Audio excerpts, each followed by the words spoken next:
आप लोग भूल गए जब 86 एसडीएम के पद में से 56 एक जाति विशेष के लोग भर दिए गए, जिसकी डिग्री फर्जी थी, उसे आयोग का अध्यक्ष बना करके पूरे कमीशन और युवाओं के भोट से खिलवाड़ करने का काम हुआ था। उसको जब मौका मिला उसने मारी तबाही, पूरे युवाओं के साथ खिलवाड़ किया। ये कौन नहीं जानता है 2017 के पहले क्या स्थितियां थी? कौन नहीं जानता है क्या नहीं होता था? आप लोग भूल गए जब 86 एसडीएम के पद में से 56 एक जाति विशेष के लोग भर दिए गए, और ये कौन नहीं जानता है इस बात को? पांडे जी, इसका ये भी हम बताएंगे।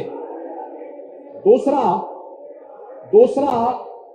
वही प्रयागराज है जिस प्रयागराज में पब्लिक सर्विस कमीशन के कार्यालय में महीनों तक यूपी के नौजवान धरना दिए थे, और एक अयोग्य व्यक्ति को जो उसके लिए डिजर्व नहीं करता था, एलिजिबल नहीं था, जिसकी डिग्री फर्जी थी, उसे आयोग का अध्यक्ष बना करके पूरे कमीशन और युवाओं के भोट से खिलवाड़ करने का काम हुआ था। यह भी इलाहाबाद में हुआ था।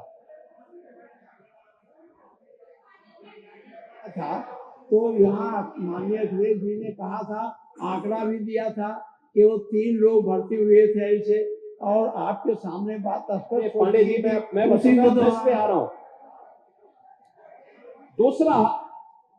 दूसरा उस समय कैसे कैसे लोग अध्यक्ष बनाए गए थे जिसकी डिग्री फर्जी, जो स्वयं एक लेक्चरर होने के लिए एलिजिबल नहीं था। High school 3rd division, intermediate 3rd division, graduation 3rd division, फर्जी पीएचडी की डिग्री, और वह Uttar Pradesh public service commission का अध्यक्ष बन गया था। और ये लोग उसको लेकर ढूंढते थे, घूमते थे, और उसको जब मौका मिला उसने मारी तबाही, पूरे युवाओं के साथ खिलवाड़ किया।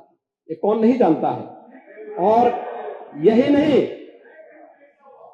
नहीं, इस समय भर्ती की प्रक्रिया को पारदर्शी बनाने के लिए समय समय पर रिफॉर्म किए जाते हैं, और ये आयोग और बोर्डों को पूरा अधिकार होता है उस रिफॉर्म को करने के लिए, लेकिन प्रक्रिया पूरी ईमानदारी के साथ होनी चाहिए। और वही प्रक्रिया पब्लिक सर्विस कमीशन भी, अधीनस्थ सेवा चयन आयोग भी, शिक्षा आयोग भी उसके लिए अधिकृत होते हैं। वे लोग इस प्रक्रिया को पूरी कर सकते हैं। और जब भी उत्तर प्रदेश के युवाओं के हित में इस प्रकार के कदम उठाने की आवश्यकता पड़ती है, तीनों आयोग, बोर्ड या कोई भी अन्य ऐसे बोर्ड या आयोग हैं, वे इसके लिए अधिकृत होते हैं। वे, क्योंकि वो एक ऑटोनोमी बॉडी है, वे अपने कदम को उठाने के स्वतंत्र है, वे कर रहे हैं। लेकिन प्रक्रिया में कोई खामी नहीं, उनकी ईमानदारी, उनकी नियत में कोई, उनकी पारदर्शिता में कोई उंगली नहीं उठा सकता। पूरी शुचिता और पारदर्शिता के साथ सारे कार्य संपन्न हो रहे हैं।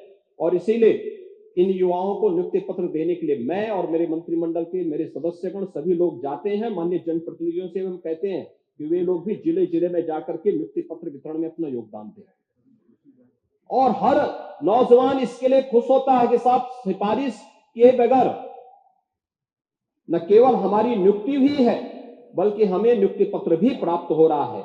ये हमारे लिए हमारे जीवन का सबसे अद्भुत क्षण है।